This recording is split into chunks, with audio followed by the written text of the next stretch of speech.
So you must have heard today's incident. So we had a review with all the DCs, including the DC Tura. We have told the DC to call all the communities, etc., and appeal for peace, have peace committee meetings, and those instructions have been passed out to the DC. We've also, looked at the force requirements, and SPs have asked for a little more force. So accordingly, we will be making those projections. DGP also is appraised of the matter, and more forces will be sent. So how is the situation? I mean, as the incident itself is, we can tell us what happened. I think you are aware that one of the candidates went to file the nomination. Person went at about 10 a.m. or something, and the person was prevented from filing the nomination. So this is what has happened. And then this report the DC gave us, we have asked the DC to give us a detailed report as to what exactly transpired today. So what's the outcome?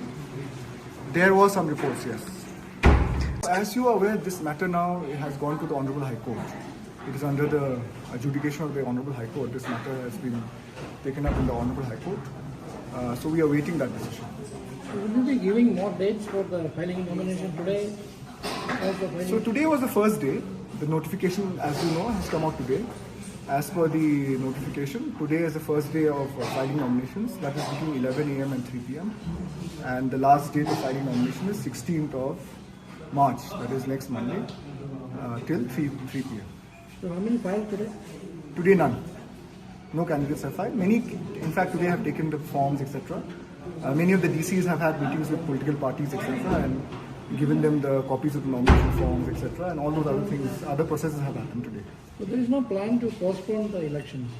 No, we are assessing the situation. There is no plan as such, So we are looking at it.